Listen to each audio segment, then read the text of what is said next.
James membawa Anatoly ke lapangan sepi di bawah jembatan. Wilson Fisk yang sudah menunggunya langsung memukuli Anatoly. Perbedaan badan dan kekuatan yang besar membuat Anatoly tidak berkutik sama sekali.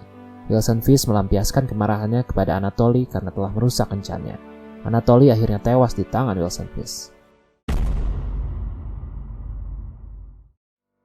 Halo, apa kabar semuanya? Selamat datang di channel Sepertiga Malam.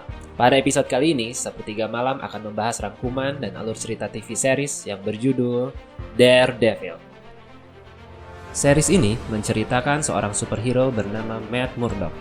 Di season 1 ini, kita akan melihat bagaimana Matt Murdock dengan kekuatannya melawan kelompok yang memiliki kekuasaan di suatu kota kecil bernama Hell's Kitchen. Season 1 series ini dirilis pada tahun 2015 dan mendapatkan rating 8,6 di situs IMDb. Yang membuat unik dari series ini adalah karakternya alias Matt Murdock memiliki keterbatasan penglihatan. Coba bayangkan seseorang yang buta namun bisa menjadi superhero. Bagaimana melawan penjahatnya? Daripada penasaran, langsung aja kita bahas filmnya.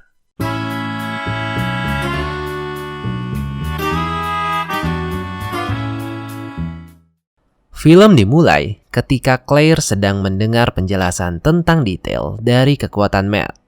Meskipun tidak bisa melihat, Matt dapat merasakan seperti perubahan pada udara akibat dari gerakan, getaran, variasi lapisan suhu, aroma wangi, dan juga suara. Dengan mencampur semua hal tersebut, maka Matt dapat membayangkan gambaran keadaan di sekitarnya, yang ia sebut sebagai The World on Fire atau sebuah dunia yang terbakar. Matt berniat mencari tahu lebih lanjut tentang Wilson Fisk. Lalu, Claire memberitahu bahwa ia mendengarkan orang yang menyekapnya ditelepon oleh seseorang yang bernama Vladimir. Claire menduga bahwa Vladimir adalah atasan dari orang yang menyekapnya dan ada hubungannya dengan Wilson Fisk. Setelah melewati berbagai kejadian bersama beberapa hari ini, sepertinya benih-benih cinta mulai tumbuh di antara Claire dan Matt.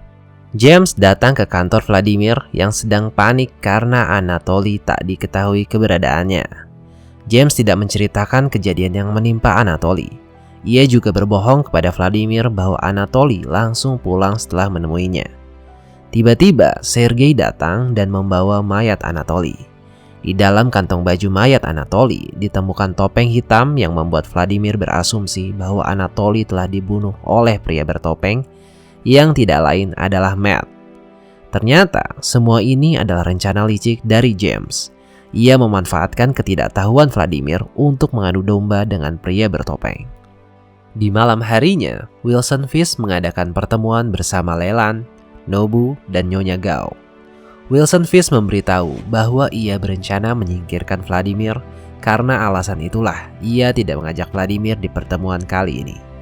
Ia juga memberitahu sudah membunuh Anatoly, namun sampai saat ini Vladimir masih berasumsi bahwa yang membunuhnya adalah pria bertopeng. Mereka sepakat untuk menjalankan bisnisnya masing-masing seperti biasa sampai Fisk menyingkirkan Vladimir. Bisnis yang sebelumnya dipegang oleh Vladimir nantinya akan diambil alih oleh Wilson Fisk dan keuntungannya akan dibagi rata. Anak buah Vladimir bernama Piotr bersama 3 temannya sedang mendistribusikan narkoba dan tiba-tiba disergap oleh Matt. Mereka terlibat perkelahian hingga terdengar suara polisi datang dari kejauhan. Sebelum Matt pergi, Piotr mengatakan bahwa Matt lah pelaku yang membunuh Anatoly. Mendengar hal itu, Matt bingung karena ia bahkan belum pernah bertemu Vladimir dan juga Anatoly. Lalu, polisi pun datang dan menangkap Piotr.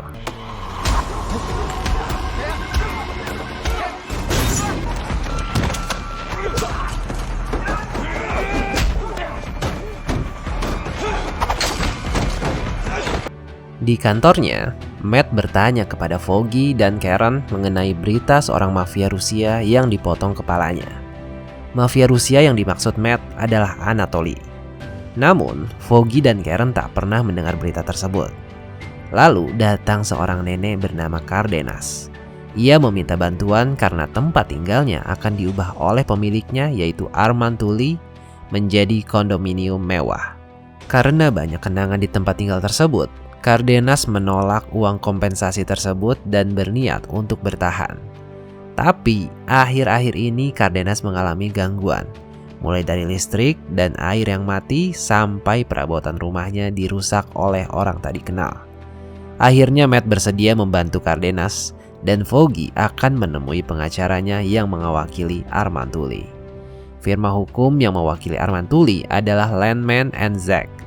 Foggy sedikit tak percaya diri karena harus berhadapan dengan salah satu firma hukum terbaik di kota tersebut. Kemudian, Matt mendatangi kantor polisi untuk meminta berkas aduan terkait kejadian Cardenas. Saat sedang menunggu, Matt mendengar percakapan seseorang yang sedang diinterogasi oleh dua orang detektif di salah satu ruangan. And a backpack full of drugs. And how did it start? We have you at the scene with it. Orang tersebut adalah Piotr, dan ia akan dihukum penjara 30 tahun karena tertangkap saat membawa narkoba. Berharap hukumannya dikurangi, Piotr mengungkapkan bahwa nama bosnya adalah Wilson Fish. Secara mengejutkan, dua detektif tersebut malah menembak Piotr. Mereka melakukannya seolah-olah hal tersebut adalah kecelakaan dan merupakan pembelaan diri karena Piotr melawan mereka. Namun, Matt yang mendengar percakapan mereka secara lengkap mengetahui bahwa ternyata dua detektif tersebut juga merupakan komplotan dari Wilson Fish. Di waktu yang bersamaan, Foggy dan Karen mendatangi pengacara Landman & Zack bernama Marcie yang merupakan teman lama dari Foggy. Marcie menawarkan kesepakatan untuk menerima uang kompensasi yang diberikan. Namun, Foggy merasa tersinggung dan menolaknya. Foggy pun memutuskan untuk melanjutkan kasus ini sampai ke pengadilan. Setelah bertemu Marcie, Foggy dan Karen berkunjung ke apartemen Cardenas. Mereka kaget dengan keadaan kamar Cardenas yang sangat berantakan dan beberapa perabotan terlihat rusak. Merasa iba, Foggy pun memutuskan untuk berinisiatif membetulkan beberapa barang yang rusak di kamar Cardenas. Di malam harinya, salah seorang detektif yang membunuh Piotr disergap Matt. Matt menginterogasinya terkait kejadian yang terjadi di kantor polisi. Kali ini detektif tersebut mengatakan bahwa Matt juga telah membunuh Anatoly. Matt menanyakan keberadaan Vladimir. Sayangnya detektif tersebut tidak mengetahuinya. Melalui suara detak jantungnya, Matt mengetahui bahwa detektif tersebut tidak berbohong. Sebelum pergi, Matt merampas handphone detektif tersebut. I swear, please.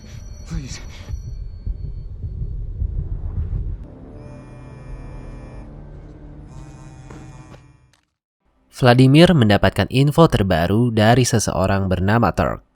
Turk mengatakan bahwa temannya melihat mobil hitam yang terkena cipratan darah.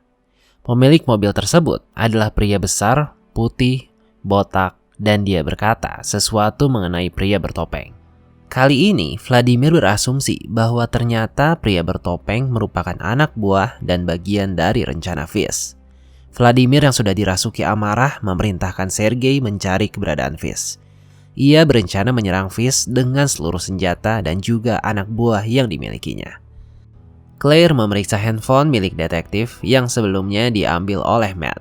Terdapat pesan masuk yang berisikan 4 daftar lokasi yang salah satunya merupakan restoran Troika yang beberapa waktu lalu Matt sempat datangi untuk menyelamatkan anak kecil.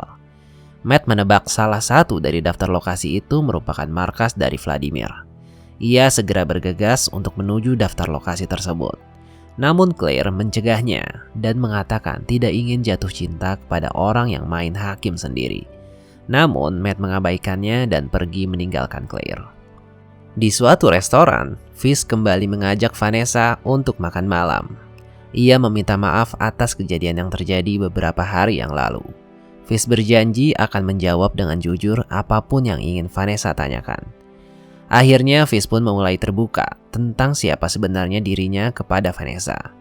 Fish bermimpi untuk menciptakan Hell's Kitchen yang lebih baik.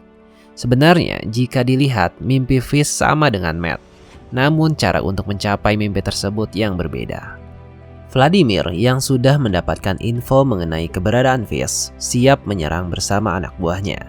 Terlihat seorang anak buah Nyonya Gao datang ke bangunan tersebut untuk mengantarkan kiriman narkoba. Matt yang sedari tadi mengintai bangunan tersebut menyerang penjaga pintu depan. Ternyata tujuan anak buah Nyonya Gao adalah untuk menggagalkan rencana dari Vladimir. Ia membawa bom di dalam tasnya dan seketika bom itu pun meledak menghancurkan seluruh bangunan.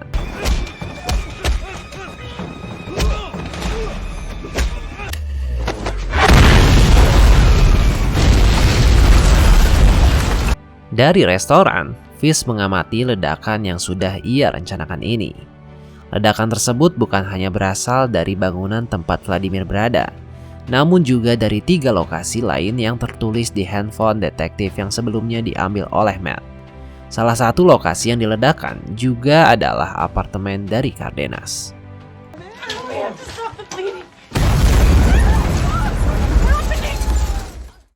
Ternyata rencana penyerangan Vladimir yang gagal disebabkan oleh Turk yang berkhianat. Ia dibayar oleh James untuk memberikan info pergerakan dari Vladimir. Di bangunan yang meledak, Vladimir berhasil selamat dibantu oleh Sergei. Ia berlari untuk menyelamatkan diri, namun tiba-tiba dihadang oleh Matt. Vladimir yang sudah terluka akibat ledakan dihajar habis-habisan oleh Matt. Lalu, tiba-tiba polisi datang dan memergoki Matt yang sedang memukuli Vladimir. Para polisi pun menodongkan pistol ke arah Matt dan memerintahkannya untuk tidak bergerak.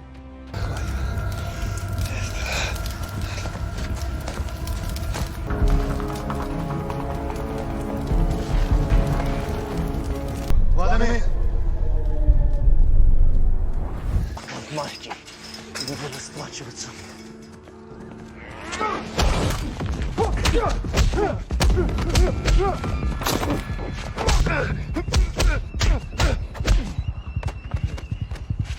This one's for Claire.